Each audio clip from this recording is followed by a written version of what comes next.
Welcome everyone to Aeos Clubhouse, the very first episode of Aeos Clubhouse, the Pokémon UNITE podcast, where we're going to be talking about Pokemon in a MOBA setting, a strategic battler as they've called it in their own releases. I am Kyle Fergusson. I do many MOBA things, but I'm not alone on this show, where I'll be joined by two spectacular individuals full of Pokemon knowledge. First, I will introduce Kiyeberries. Kiyeberries, welcome to Aeos Clubhouse. Hello, Kyle. I'm so excited to be here. And then there's another person here who is going to also help us with advanced Pokemon knowledge and MOBA knowledge as well. That is Mochrie TV.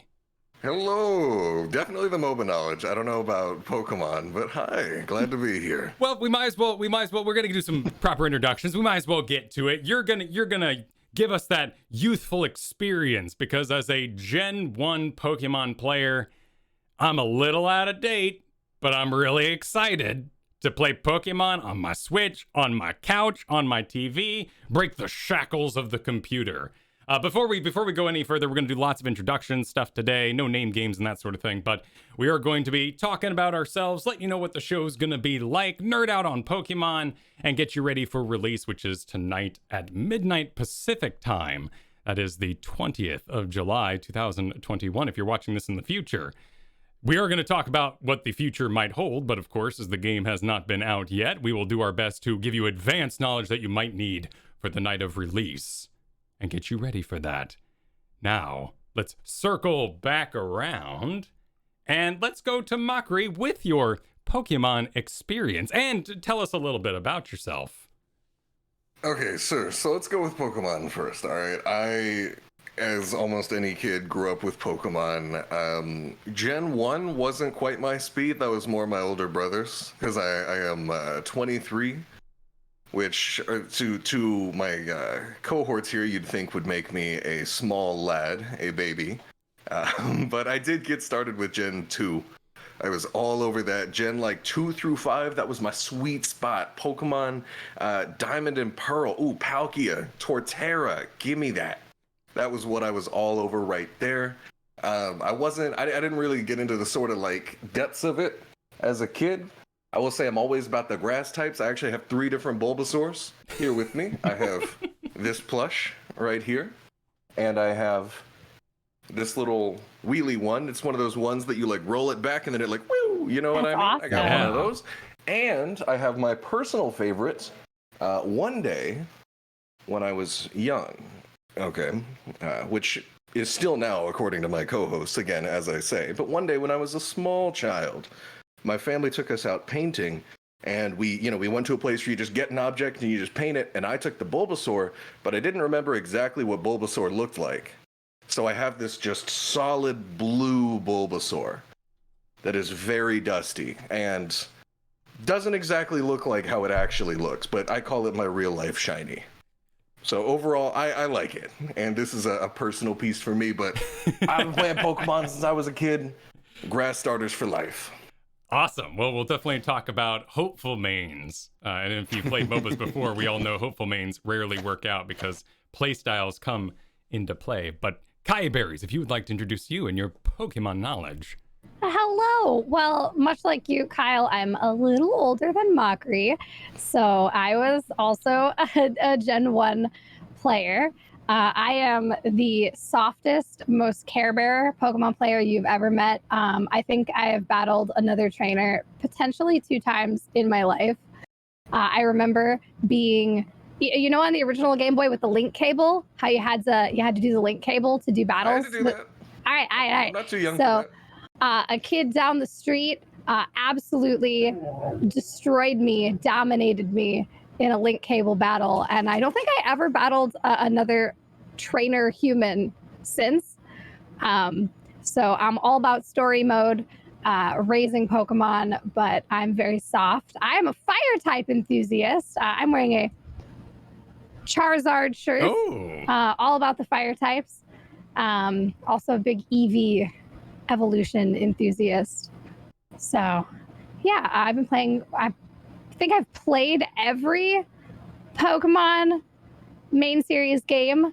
Also a huge Pokemon Snap enthusiast. Pokemon New Snap is my most played game on the Switch. So I'm very soft. I like to look. But you're also a battler of MOBAs, and we'll get into that in I'm a also moment. a battler of MOBAs. I Yes. guess that, yeah, that's going to be a culture clash here as we poke a fight. Since I haven't really done, like I said, I don't battle other people in Pokemon. It was all about the, the story experience. I mean, obviously you battle other trainers, but those are like PvE, right? Because they're computers. But now the gloves are going to have to come off in the MOBA realm. Awesome.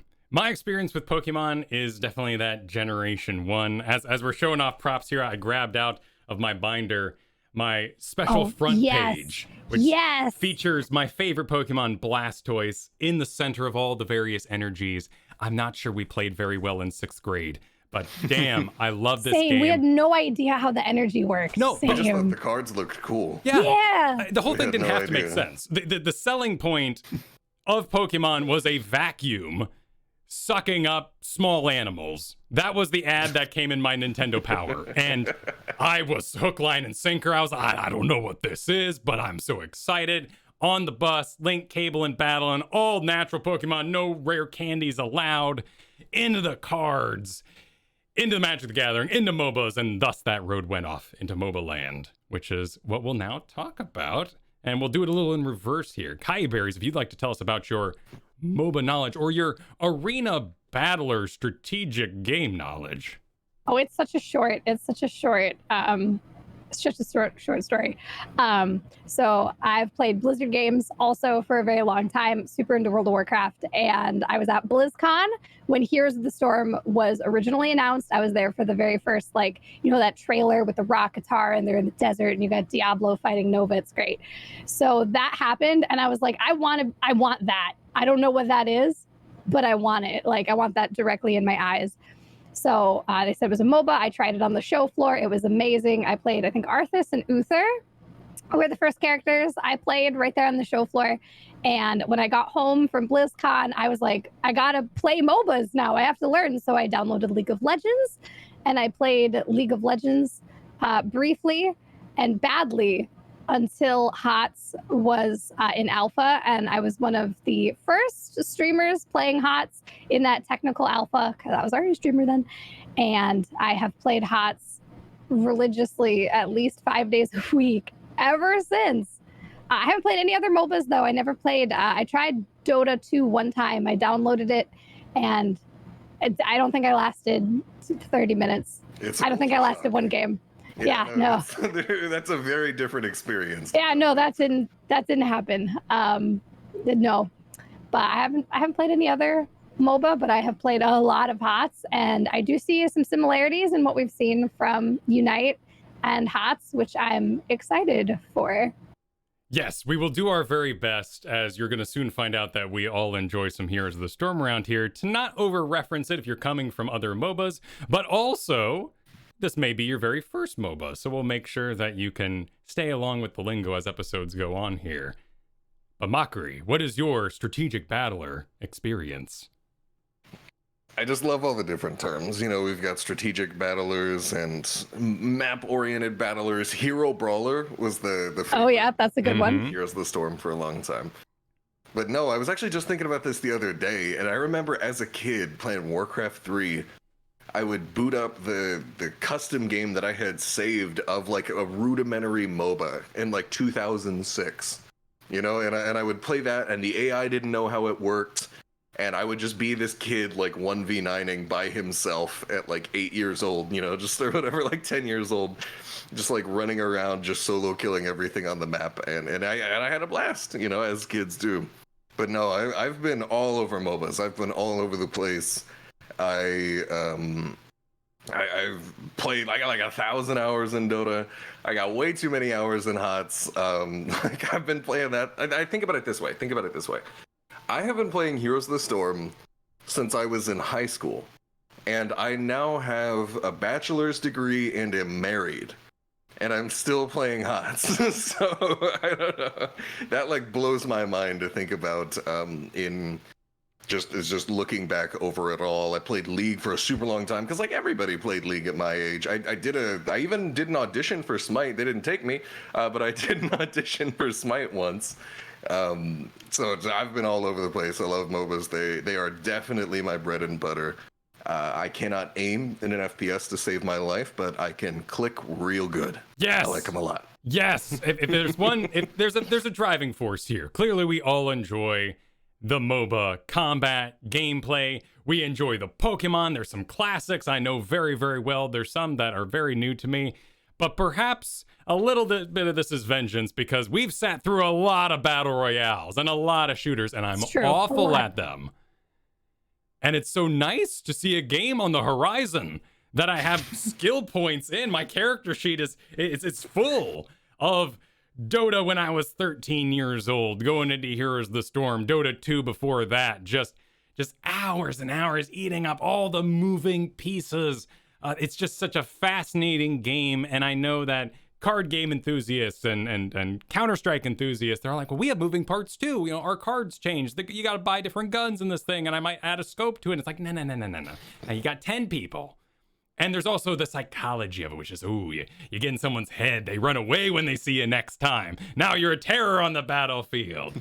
It's an experience, and I absolutely dig it, love it. I agree, kind of creepy. We've been playing MOBAs for a very long time. Don't think about it too much. Awesome. Well, this show is going to cover a lot of different things. Into the future, of course, there'll be things like email sections, which you can write to the show over at Twitter at Aeos Clubhouse. But there'll also be things like strategy, where we'll talk about particular Pokemon, what you might want to be picking, maybe tier lists and stuff like that. But for this inaugural episode, let's just enjoy our list of arriving characters and who you want to be your main. And I guess we'll just fire right back to Mochrie, because, I mean, you showed off a bunch of Bulbasaurs here. Are you diving right into the Bulbasaur man? Yeah, I mean, like, you know, it's just, and these are, I just want to be clear, these are only some of my Bulbasaurs. I did not pull out the full. Oh, he has more. He has more Bulbasaurs. I see.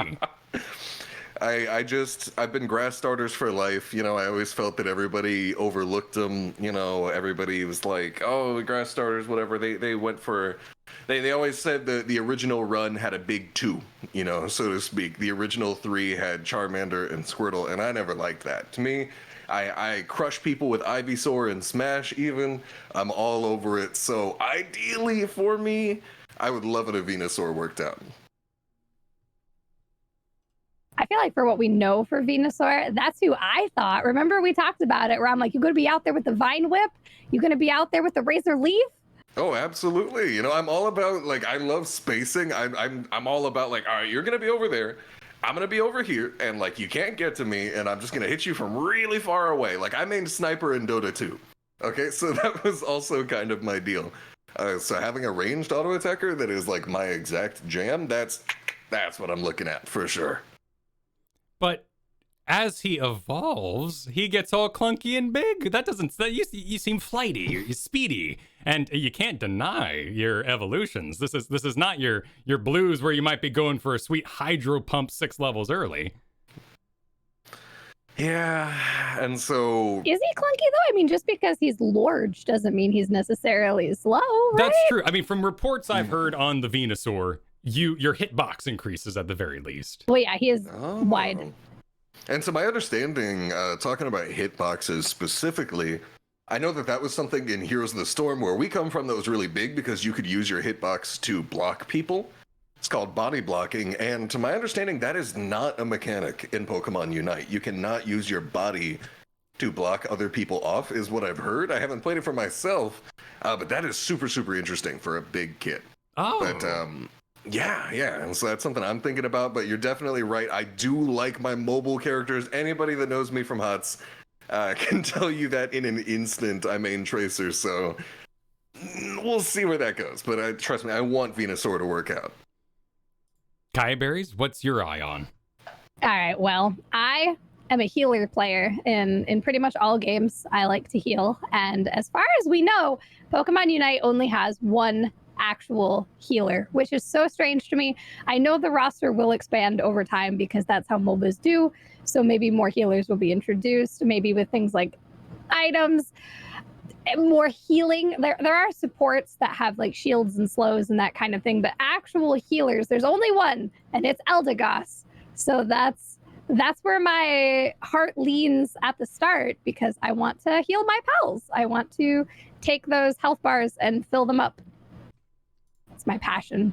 I mean, it also just sounds like a really good thing. You've identified the only perhaps person regenerating health for the other people on the map outside of things like shields from passive Pokemon and fruits that spawn around the goals.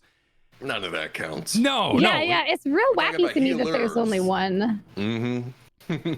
If there are bans, if there's, most MOBAs have pick and ban phase, and if there are bans, I would be so surprised if Eldegoss wasn't just perm banned, because why wouldn't you? It's the only one with a heal. Yeah, having that unique mechanic is definitely going to be interesting, and it's just like watching the evolution of a roster from like super small to super big over time is always so interesting, because right at the start you have like entire strategies are literally gated behind one pick. It's like this one character is like the only character that can do this whole entire scheme. And so that like creates its own sort of subculture of like, okay, if we pick this, you know what we're going for, and you can deny entire strategies and entire playstyles with a single ban or a single pick. So that's like just such a huge thing to watch, and I'm really curious to see if/when we're actually going to get another healer. And there's quite a few kind of in the hopper already that people have either data mined or things like Blastoise that have been seen in the beta footage but has not been revealed. Yeah, we have full. confirmed skins for Blastoise, and to me, you take it back to the money. If we got skins for Blastoise that we know are a thing, then we know Blastoise is a thing. Oh yeah. And how could they not? So I am really excited about now. Gengar would be my like declaration of like mainage. That is, I see him. Ghastly Haunter, the Pokemon Tower full of ghosts. The whole thing just speaks to me, and I love his big, radiant, beautiful smile. It's a beautiful, beautiful look. However, as a speedster, I don't think it usually matches what I end up being a lot, and I'm looking at that Garchomp to just be big, slashing, slamming, run around as sort of some dino jet. He has shark dinosaur jet. Yeah, he's like the Hammerhead, but they're bulbous and they got eyes and he's got wing arms. So, Charizard, land of course. shark. Yeah, he's a literal land shark. He looks awesome. No, it sounds like we kind of got like a situation, like a comp going here, right? Like I like Kai's got the heals. I as much as I say Venusaur, and as much as I hope that I can play my shiny Venusaur in game, I'm probably gonna end up on something like Pikachu. That mobility just speaks to me. And then we got a Garchomp right there. That's a couple different compositions. It's very realistic that we could be playing that trio within a couple days. I think another one I really felt, Kyle, when I was looking at kits was Machamp. Oh, he's so silly, but it's so true. Yeah, like when I was looking through kits, because we play the other MOBA together a lot, so I was like, when I saw Machamp's kit, I was like, that feels like a Kyle character. Wait a minute. Is Pikachu forced to evolve? Surely not. I don't think Pikachu evolves. Yeah. Let me see. It could be. I can run and check that. I think it's illegal to evolve your Pikachu, right? It's against the law. Right. It's non-canonical. A lot of Pikachus in Pokemon Go don't even unite, and I'm checking the website right here, and Pikachu does not evolve. Yeah, in Go, all the special Pikachus, like the hat Pikachus and the balloon Pikachus, most of them don't evolve. We've got a great... So we don't even get the choice to evolve Pikachu, even if we want to. That's because only bad guys evolve their Pikachu. It's been established in the lore. That is very true. I remember that abuse. That was horrible. And he was sad. Ash's Pikachu was happy. And I love what the chat has to say, that a Raichu skin would be awesome. Yeah, that sounds great. Oh, that would be cool, yeah. Hopefully Team Rocket themed. I actually went back and started watching Indigo League, the original Pokemon run a while ago. And Pikachu is so thick in the first couple. Oh yeah, he's a little chonky in the original games and cards and the original everything. Pikachu is a chunky boy. Yeah, They kind of brought that back in Sword and Shields, where there's the giant chonky Pikachu. like Gigantamax. Yeah. There's a big Pikachu. I die laughing every time the camera cuts and there's just this giant electric rat on screen because it's not the Pikachu I grew up with. You know, I was born in '97, so I kind of knew like the slimmer Pikachu. And then I went back and I watched season 1 and I was like, what is this? Like this just like chunky Pikachu. And I absolutely love it. He was adorable. If you haven't, I don't know if you played Sword and Shield, so I don't know if you saw this, but here in our chat, and share it with everyone if you want, but that's the big Pika. Hell yeah. So let's go over the types of Pokemon. They are divided up. By the way, if you are an old Pokemon fan, there is not going to be any sort of rock, paper, scissors going on. There is no types. No one's going to be dealing bonus damage to each other because of their type. But we have attackers, defenders, supporters, all-arounders, and speedsters. And so the attacker Pokemon have low endurance, which is kind of your health. There is no mana at all in this game. It is entirely cooldown based, so you'll be slamming those buttons as much as you can. And they excel at heavy range damage to opponents. That is Venusaur, Pikachu, Ninetales, the ice version, Cinderace, Cinderace, ya bunny. Oh, because he's racing. He's got shoes on. Come on. He's a fast bunny. Get those Gen 1 eyes open. I know, I'm going to need some help. So go ahead and give me this next one. He's got a fish in his mouth. This is Cramorant? Yeah, Cramorant. He's got the ricocheting attack on his ults. Which is a bouncing fish. Mochrie made a cute little video about how it's similar to Tracer's Ricochet. And the Redditors hated it. They were all like, actually, Heroes of the Storm didn't invent ricocheting auto attacks. And I was like, yeah, it's a meme. Like, whatever. Yeah. It's probably been done too in some like red alert I don't know about, but everything's been done everywhere. Don't worry about it, people. The Panther writing, Night there Elves, are no Warcraft new 3. ideas anymore. Exactly. It's about the combination. We just talked about that. It's the joy of the MOBA. It's the combinations. It's not about, you know, that, there's only X number of characters. No, like we're taking abilities from those different heroes you might know from League of Legends, Dota, Heroes of the Storm. You put them in a different order, and you got yourself something entirely new. And then the last attacker is Greninja, who I just figured out that his sweet ninja scarf is actually his tongue. Because he's a frog ninja. Yeah. Weird. It's just strange. I didn't even know he was a water type until like the announcement before he came out. I was like strictly Gen 2 through 5. The stuff after that might as well be a mystery to me. Oh no. I was like, that's a fighting type. And then people were like, no, he has water. And I was like, what? He's a frog. The defenders, protecting Pokemon that have high endurance, so health, and excel at protecting allies and hindering opponents. That is Slowbro, Snorlax, and Crustle, who just looks like the saddest little piece of cake I've ever seen. I kind of love him. Crab. I love Crustle so much. I've been around to some tier lists that have been coming out for this game, and it saddens me greatly to see Crustle repeatedly disrespected at the bottom tier in every list.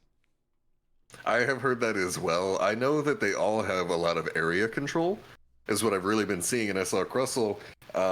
He has an ability that we recognize from Heroes of the Storm where he creates a wall in front of him in a sort of U shape. And I saw that, and I was like Leonardo DiCaprio pointing at his TV. I was like, hey, that's Entomb from Heroes of the Storm. So I don't know. I personally think that the wall plays are going to be super, super fun. I'm looking forward to it.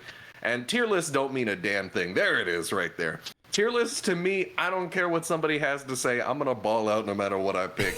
So I'm picking up Crustle, and I'm just going crazy with it because I've got pals that are super excited to play Crustle. There's going to be Crustles out there. It's going to happen. Our boy Alexander Dids is all about the Crustle. I think he'll be out there. I think if you're a Crustle fanatic, we all have to get through that initial phase where people don't stop battling in the center of the map because it's fun to battle. Once we get past that point where people are like, there's objectives, there's things I need to do to win this video game, then things that are lower damage, more controller like Crustle would probably be awesome. At least that's what I want for the poor guy because he's just darn adorable. I like Mochrie was comparing Crustle's Wall to Leoric's Entomb in Heroes of the Storm. If they play similar, you know what kind of a playmaker Leoric can be, just coming out with a good Entomb.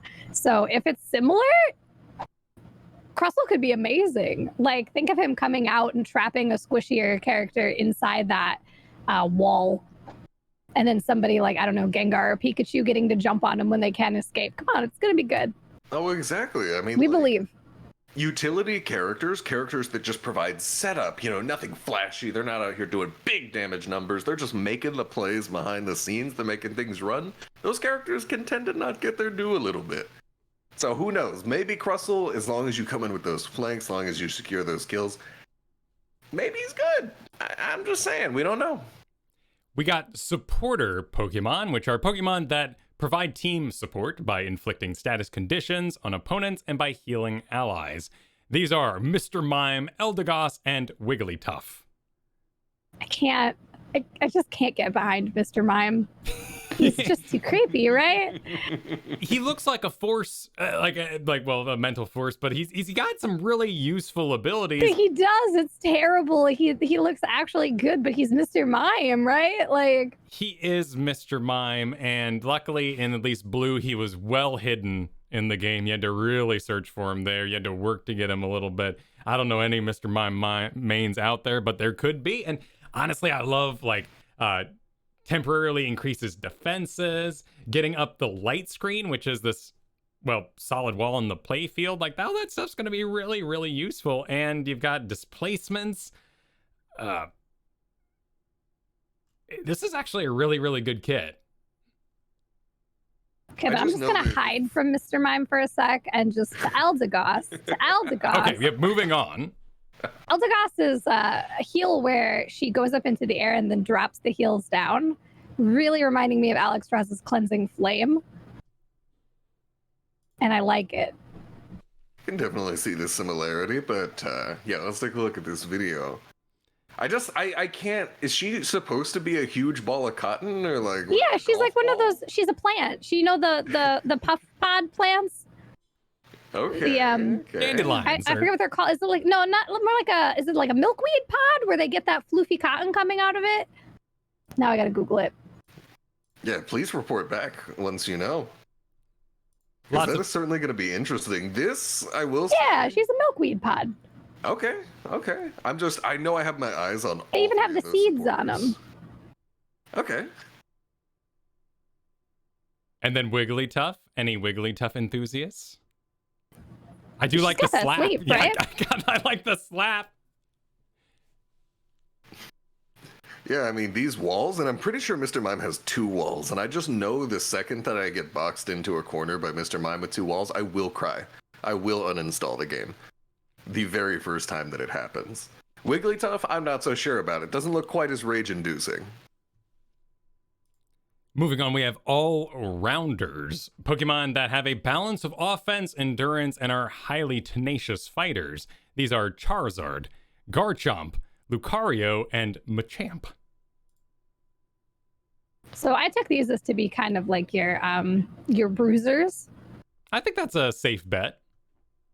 And since the jungle is going to be so important in this game, I expect them to be quite powerful.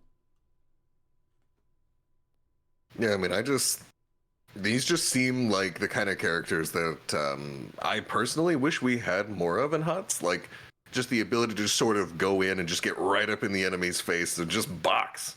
That's something that is really fun when it works out. Just the ability to just walk up and just absolutely get up in there and slap around everybody. That's, personally, it's not usually my favorite playstyle, but when it works, so much fun. And then we have speedsters, Pokemon that have high mobility and offense and excel at making quick attacks and scoring points, which to me basically says that these might be one of the more powerful, but also they're your sneaky backdoors, since you will be going to make those goals on enemy posts, and being able to sort of circumvent the team fight with any sort of speed might allow you to get more points in that goal. I'm excited to see Talonflame plays. I think what they've shown of Talonflame looks pretty neat. Yeah, the fly is real flashy. Yeah. Third. It's all over the place. And I know I saw Talonflame and I saw the ability to cross the screen very quickly. And I was like, people are going to snipe boss with that. That was my very first thought, because bosses, their rewards, and anything you kill in the wild, you get the rewards based on getting the last hit. And so I was like, I'm immediately thinking when it comes to these speedsters and the ranged attackers, that it wouldn't surprise me if we see these characters that are super fast and can hit from really far away, especially Talonflame, just coming in and just yoink, snatching out the boss from under you just when you think you've got it. Talonflame definitely on my mind. And Zeraora, who, everybody gets Zeraora for free. If you log in the first 10 days, we just get Zeraora, regardless of which starter you pick. So I'm actually like, this tier right here, I feel like has all the attention for me. Like, even though I know that I play ranged auto attackers and healers, everybody's thinking about the speedsters. I heard Absol's broken. Everybody's telling me that. Gengar's super fast, and everybody loves Gengar. Zeraora's free. This is going to be a hugely polarizing tier, I think. Yeah, and Gengar's got, it's to kind of talk about this like speedster aspect. While you're out of combat, your speed increases. Now, I'm not terribly familiar with Absol. He is getting all the attention, though. There's a lot of like, of all the mains I've seen declared, Absol with the shiny one horn declared the most. He's a super popular just Pokemon in general, like the dark unicorn kind of look. Like, so I think a lot of people like him just for the aesthetic, besides being super strong. Like, I know I always thought Absol was really cool and just like fitting into my, I don't know, emo phase of the dark midnight unicorn. And yes. Gengar right there, he's dead. Or, well, he's not dead. He haunts. He's a ghost, but it's not the same. Yeah. See, to me, my personal favorite Pokemon game isn't even a Pokemon game. It's actually Pokemon Mystery Dungeon. Yeah. And in that game, Absol and Gengar, two of these speedsters, play a huge role in the plot. So Absol is like, he's bringing natural disasters with him wherever he goes. Damn. Like, I don't know. So these ones, for me, I definitely got some focus on them. And I grew up, like, you know, in the Mystery Dungeon, you know, sorry for the spoilers on the 20-year-old game here, friends. But in Mystery Dungeon, you know, you're like exiled from the village and everybody hates you. But you know who shows up to help you? Absol. Absol was there for you when literally no one else was. So, I don't know. He's cool to me. Is this also the rescue team, or is that a different version? Yeah. Okay, so they're the rescue Pokemon team. Mystery Dungeon, Red Rescue Team, Blue Rescue Team, way back in the day. I'm talking, I was in like 3rd grade. The one that came out like a year ago was a remake. Oh, remake. And it was a very good remake. It was, yeah. It's so right cute, here. the art style. Yeah. It's so cute and wholesome. Yeah, kind of got like a Pokemon or a Paper Mario vibe. Yeah, and like just this was a very faithful remake. It's like pretty similar to the original game, and it adds a bunch of new content. This for me was like definitely my favorite purchase on my Switch. This was super worth it. I was all over that game. Highly recommend. Literally my favorite Pokemon game. That's fabulous. Well, let's talk about the Pokemon in general, because if you're going to be playing tonight at midnight, you may want to know a couple things. Already mentioned that there is no mana.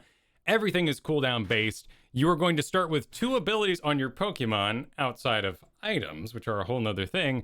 And those will actually split. So as you level up, you will choose which way you want those different abilities to deviate. And I kind of like it because it gives it a sort of old school Pokemon feel. You only got limited space. You got to make some choices as to what you want on that bar.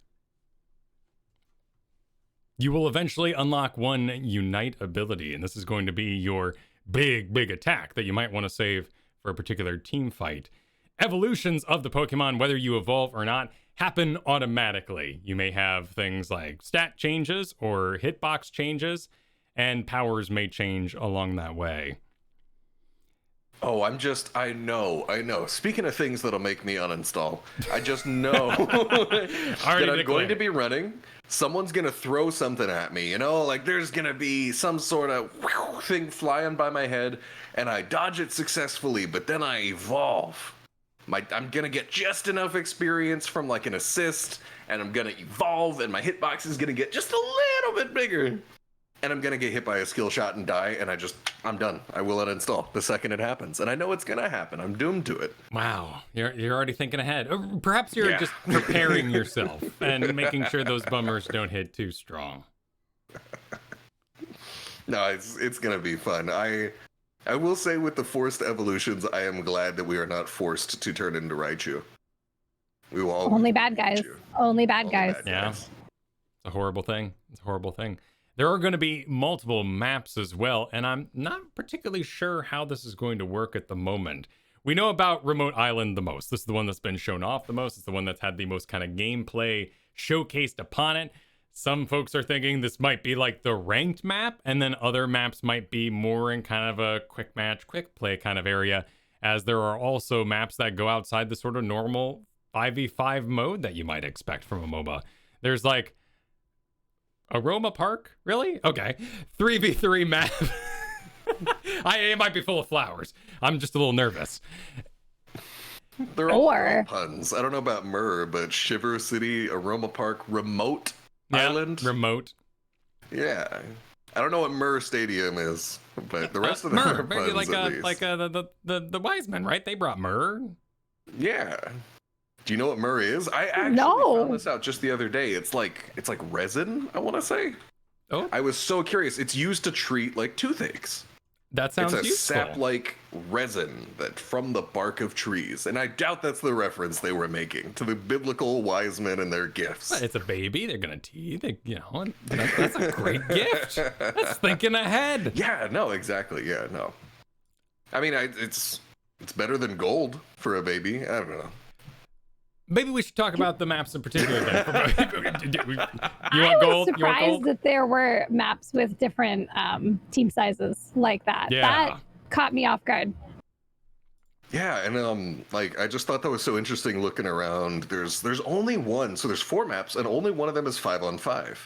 You have one 5-on-5 map, 2 4-on-4 maps, one of them with only one goal, which is like also kind of wild, and then a 3-on-3 map. And I know Kyle was saying maybe the 5-on-5 map is going to be like the ranked map, but what I kind of want to see, if I had total creative control over this, is it would be of interest to me if we could see multiple ranked modes, where like League of Legends used to have ranked 5-on-5 and ranked 3-on-3, and those were separate ranked modes with separate ranks.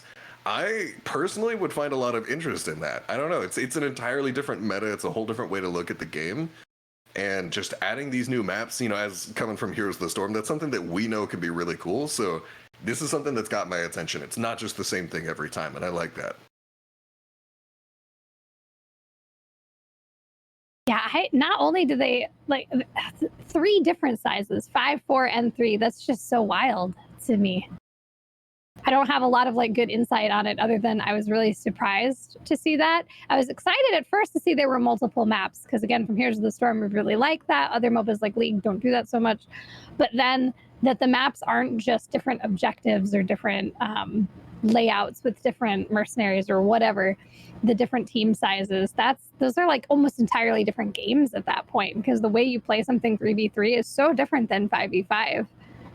Yeah, and I mean, even just the map-specific differences, I'm looking right here, and we have these speed flux zones, the ability to rotate around the map quicker, that will have implications about the meta, the placements of where you can speed up, of where these berries spawn, the rotations. There's a lot of depth here to be had. I know some people, they looked at the game and they thought it looked a little simple, but I look at this and I know these simple changes can just have these flowering, deep effects in the meta and what is good on each map. Yeah, having multiple maps with multiple different team sizes and layouts is anything but simple. You can't just memorize the one map, who goes in what lane. There's none of that. If you only play 5v5, you can, but that's my uninstall. This is speed flux zones, having to run away and realizing I'm about to go backwards on the treadmill. Oh no, nope. Not treadmills. That's it. Not treadmills and MOBAs. Yeah. I don't think it's a treadmill. It does look like it just increases your move speed. It does. But, so the quote here on the image says, "These special paths temporarily increase your Pokemon's movement speed. Use these paths to strategically aid allies in battle, or use these berries along the way to heal your Pokemon. Oh, okay, so there's berries. Oh, so maybe I won't get reverse sped. Okay. I saw the statement we can't do treadmills again. We were already traumatized. Okay. All right, I'm okay. I think I'll be okay. Let's take a look at the Aruma Park. And when I saw Aroma Park, my first thought was my favorite Pokemon, which is Trubbish. Oh, and this and Garbodor. Yeah, so I was like, what if the aroma is that of garbage? I just love how we spend all that time being like, oh no, that one doesn't have conveyor belts. That's good. We could never go back to a map that has conveyor belts. And here we are. Just immediately, there they are. Conveyor belts. Oh man, I can't wait to use these special paths strategically to traverse Aroma Park at high speed. But it's not just like lane size changes either. These maps are having different numbers of goals. So our main map there with the remote island is your sort of 3-tower goal setup. And as you play through the game, you will collect the Aeos points or Unite points, take them to a goal, channel for a short amount of time, and dunk them on in. Once you've reached the maximum to dunkify that particular tower gate, it'll destroy. And you will move to the next gate, tower, goal, where it advances exponentially the amount of points you turn in that area. So we do destroy on your way to the core, and the core is kind of this ultimate goal zone where you will get the most possible points for slamming and dunking those points in. But we have different numbers. Like here on the Aroma Park, we have more of a central middle kind of goal area, whereas on our previous map, that was just a single one overall. There's just one goal, and it's the back one. And that's something, because I feel like just immediately where my mind is going, total, just what I think off the top of my head, I'm thinking that if there's just one goal and it's deep in enemy territory, you're probably looking at more team play, right? Because you don't want to be venturing deep in enemy territory by yourself. Whereas if there's a lot of goals all over the place, it wouldn't surprise me if, especially as a speedster, you can sort of sneak in, dunk your points, get out. In a situation like this, where the goal is a lot harder to get to and much easier to defend, it wouldn't surprise me if automatically that means that we see more of a trend towards these big 5-on-5 team fights, or 4-on-4. I'm not sure which map that was exactly for the numbers. But it wouldn't surprise me if we sort of see just immediately the placements of the goals start to impact the level of team versus individualized play for positioning. And I do want to address this question in chat as it comes up, because it's a pretty important one for many people. Is there going to be any sort of matchmaking? And yes, they have declared that there is going to be an MMR system, a trainer number, and what have you, that will allow you to compete against people of similar skill. Yeah, you gotta have a ranked system in a MOBA today. I don't think any ranked system operates just, throwing you to the wind, and sometimes you're against 5-year-olds and sometimes you're against people who've been playing the game for 7 years. I think there is sort of there's a fear associated, particularly when anything goes to mobile. This is a Switch release heading towards mobile in September. That is just a take care of yourselves out there kind of style. Even most mobile games that have PvP have ranking systems and MMR as well. I play a bunch of mobile games, and all of them have ranks as well. And now there can be debate about people whaling out or using, pay-to-win games where you can pay to get a higher rank. But having a rank system and having MMR or matchmaking isn't foreign to mobile games either. It's a pretty deep system when it gets into your trainer level, your items, and all that sort of thing. I think would be better suited as we actually get to play the game. But your trainer will level up as you play in-game. This will be a particular instance of your Pokemon leveling up in that game, and that experience goes back to your trainer, where you use that knowledge to get more item slots, maybe upgrade your items to different levels. Yeah, that makes sense. Having a player level separate from your in-game level, the standard fare, I feel. Yeah, you've got your overall account level that's going to boost everything up. One thing I want to know, talking about the account specifically, is I get how skins work for the individual Pokemon, But I've been seeing on social media that they're like, here, have these skins for like your player. Like, Yeah, I want to dress up my trainer. Oh, yeah. Absolutely, Oh, yeah. yes. I'm like, when do people see that? Is that like a load screen yeah. thing? When they click my profile and see how Exactly. cute I look. Well, then I believe there's a start of the game where it's going to be like, well, they're doing kind of an orange purple thing, so it's going to be like orange versus purple, and we'll all be standing there, and I think we choose different poses. Posing. Yeah, Oh, yeah. yes. Oh man, I'm all about this kind of content. Like, rank unlock this poses. is for me. I'm all for it if we can get that. Yeah, you're gonna. Yeah, Pokemon Go, you pay for poses, so it definitely would not surprise me to see the exact same thing in Unite, and I'm ready for it, honestly. There we go. Getting a little deeper into how you can expect this game to play. If you've played something like Diablo, I think is one of the things I directly think of, you are going to be locked camera style. However, you can use a combination of buttons to let yourself scout out away from yourself. Otherwise, your basic attacks, your abilities will mostly be on this kind of radial sphere around you, letting you know the range.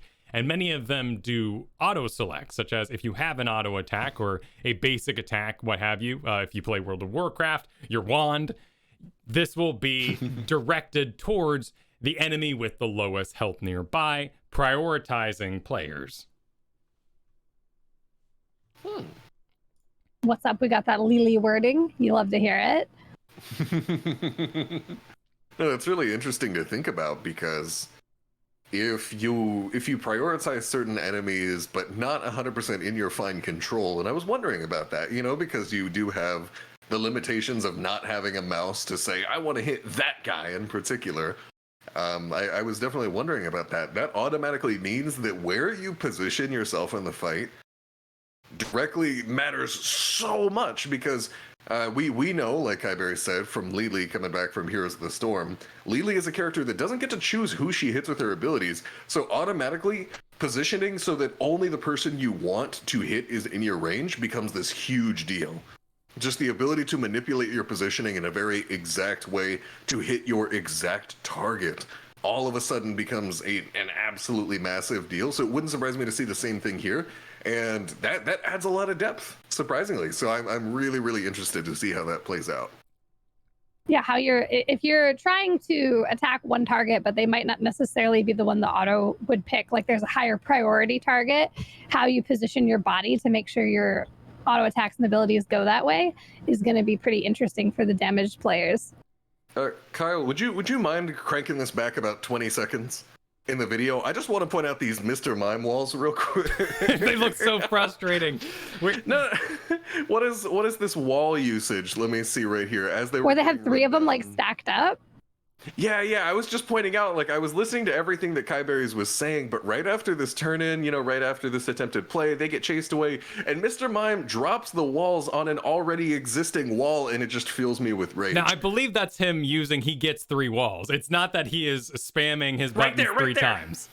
He used the wall where there was already a wall. Oh, yes, it didn't block anything. Terrain is going to be very important. Misclick. If you know anything about League of Legends in particular, kind of popularize this to get rid of terrain heights you might know from Blizzard strategy games, there are going to be bushes. So if you sit inside a bush, you will be hidden from your enemies.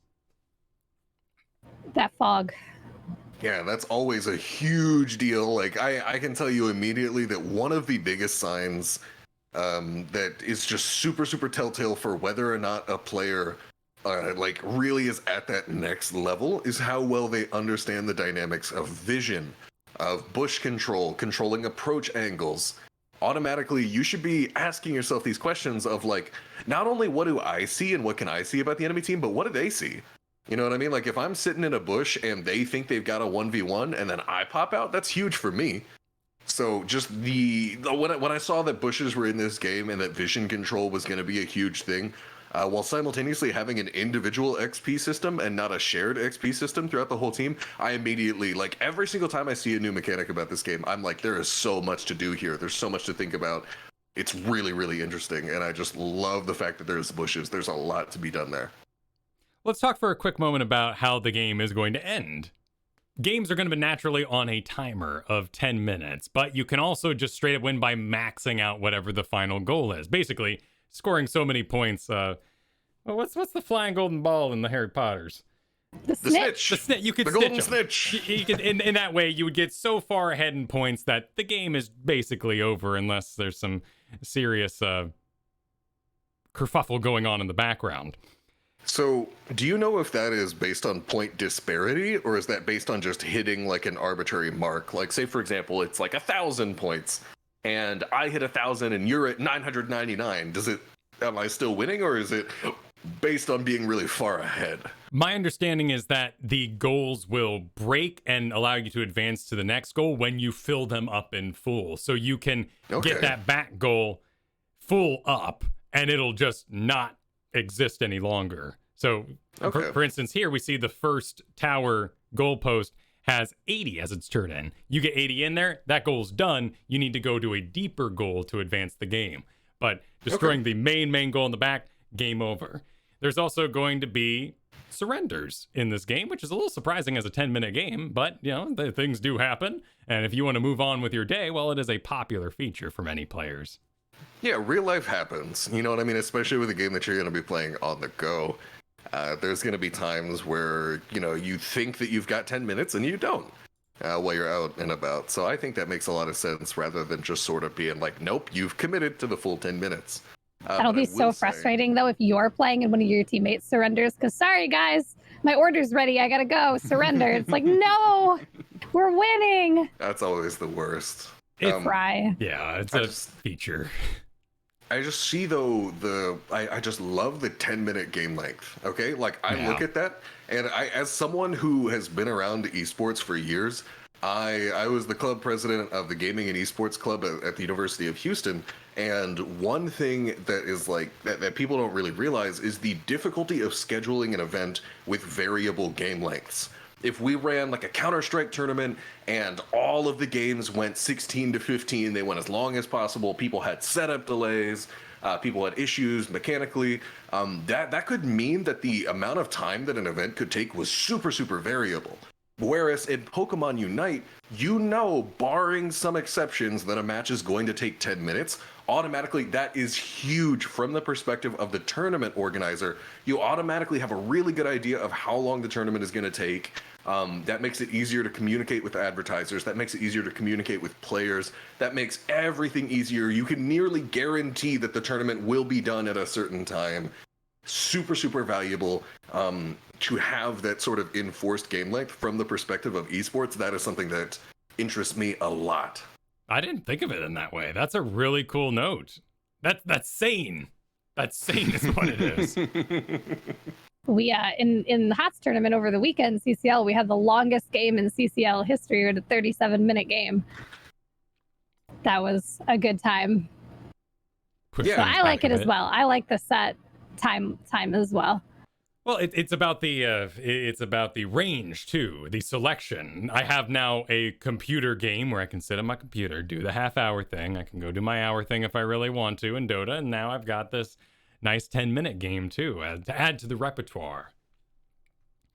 We spoke about the scoring. A lot of that scoring and gathering of points is going to be based on you killing wild Pokemon, which are scattered throughout the map. But do be careful, as if you die, you end up dropping the majority, as we've heard, of those Unite points and Aeos points that you may have collected. So if you're sitting on a bundle, you might want to go turn in before it's too late. You will become a target. Oh, absolutely. Anybody that's ever held a lot of gems in Tomb of the Spider Queen knows that exact feeling. Of just like, I have a target on my back. Everybody wants this, you know.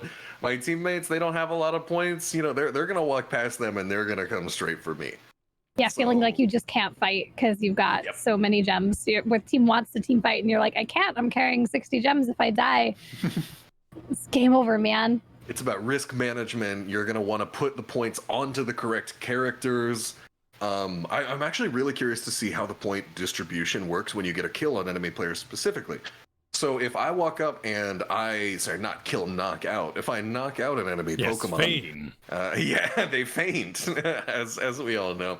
But if I walk up and I knock out an enemy Pokemon, I wonder if we're going to see a situation where it's like, no, you get the last hit on this guy. I want you to get the points because you're way better at holding them. You know what I mean? I'm going to die if I hold these. So you last hit this guy.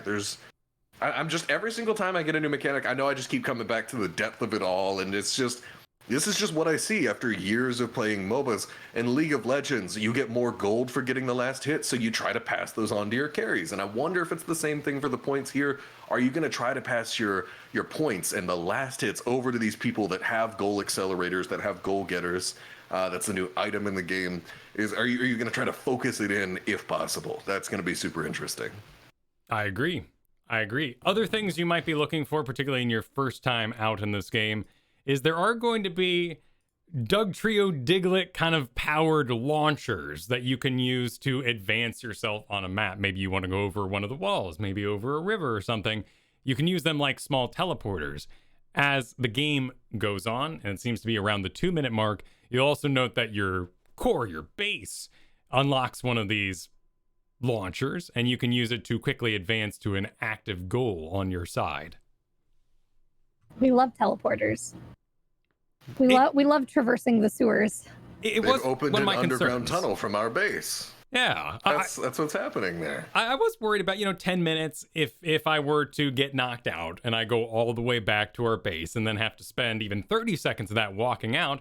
I was concerned, and I'm glad to see that they thought of this in advance for their maps. Yes, I will say there is one game that immediately comes to mind when you say that. I don't know if anybody else is thinking it, but Overwatch. Oh my God. You walk out, you get one shot in Overwatch, you don't have a mount, you take like 10 seconds to respawn, 30 seconds to walk out in the lane, and you get one shot again? No. So I'm really glad that our game in particular has learned from some of those mistakes of the other games that have similar mechanics, that have respawns. And we're not just going to sit here and play, our DayZ walking simulator as we go out into the lanes. I personally absolutely love this. Especially with such a short game length. Like Kyle said, a 10-minute game, you don't have time to do a long run back. Or you're going to you're going to lose the game because you're going to spend so much of it traveling. Mm-hmm.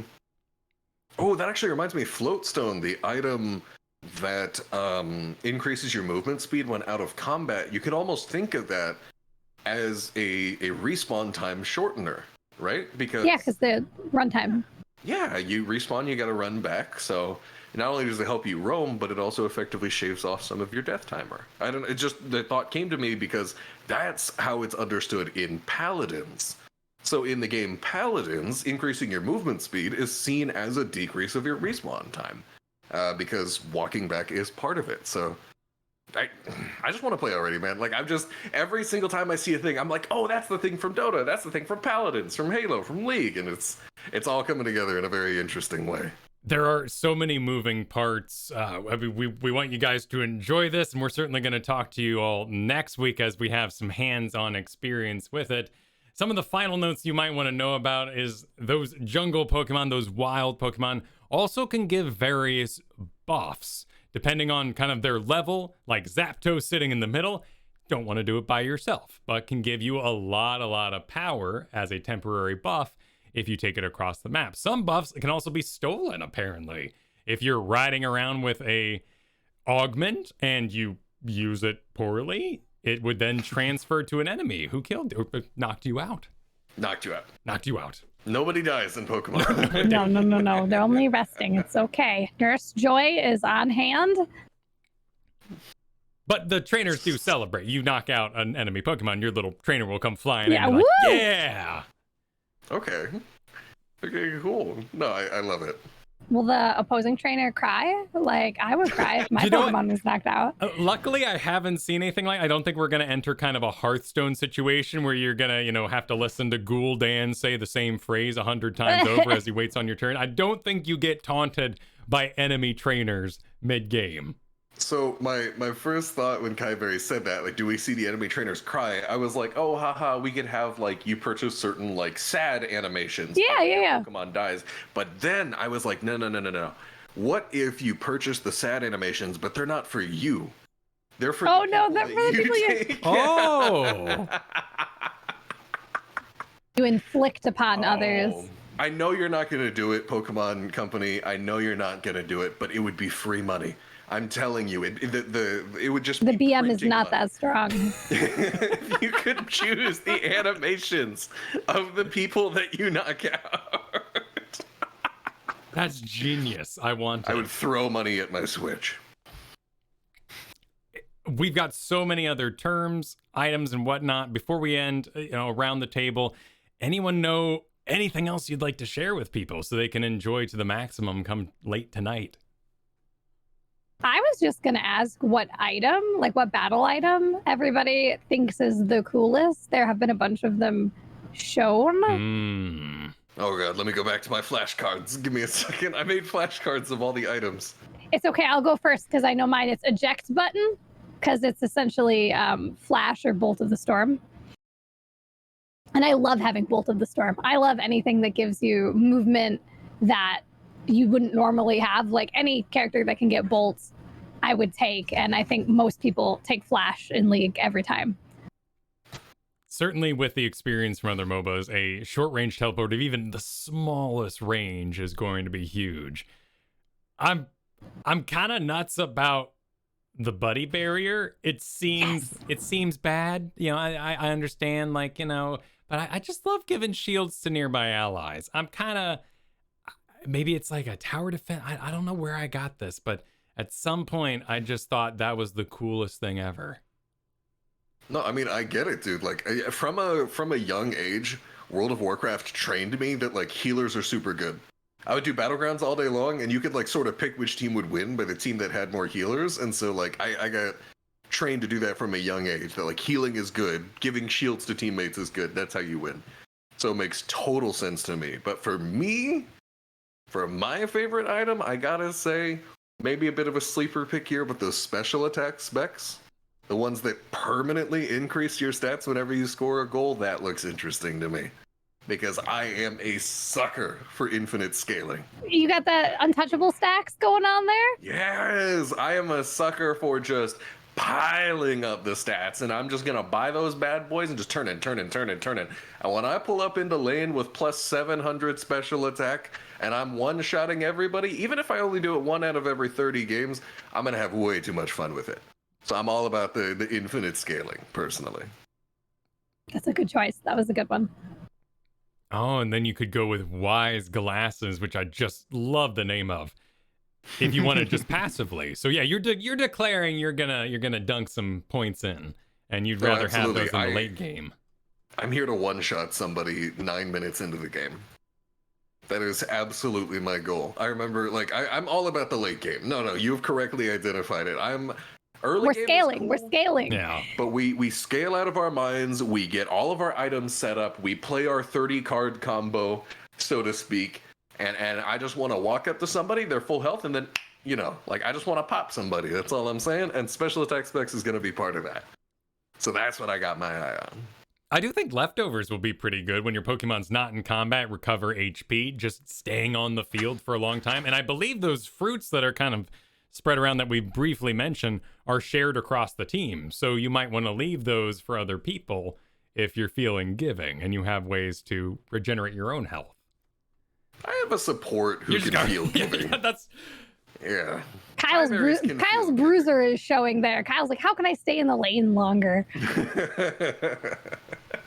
I'm concerned with damage, baby. Anything else we should let people know before we end the show?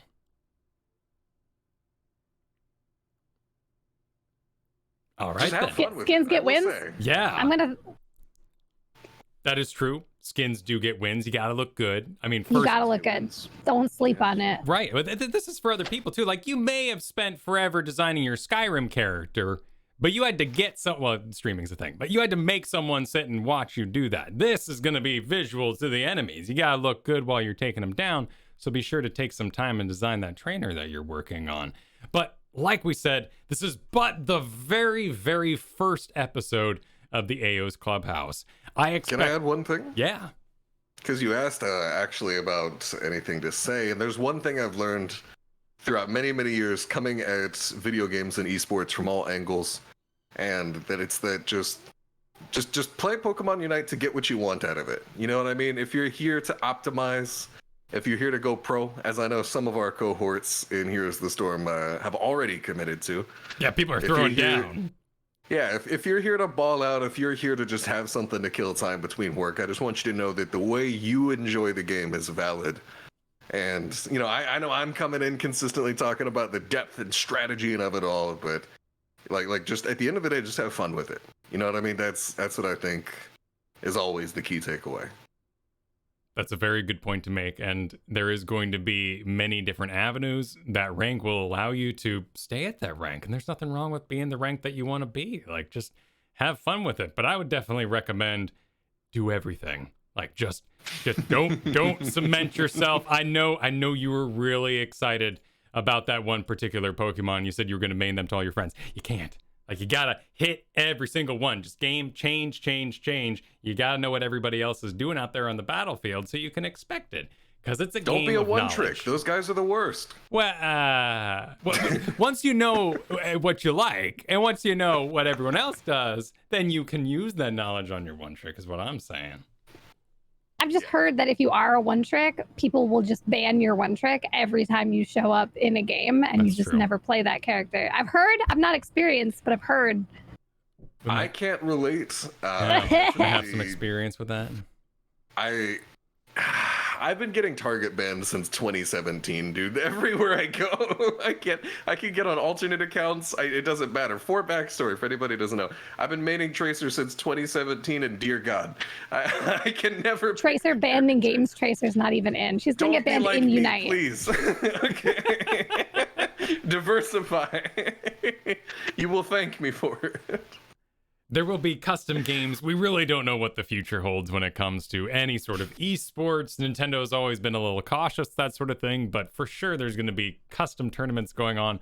People are really, really excited about this. There's game. already custom tournaments announced. Yeah. I've already heard of a few. Yeah. It's really amazing how many people are excited about this game from all walks, and we'll certainly be with you there for it. Next week, I expect we'll tackle some sort of terminology for you all. I know we did our best on this episode to, cores and backdooring, and there's gonna be a lot of terms that MOBA players have invented over time, much like your favorite zombie movies, crawlers and belchers and whatever.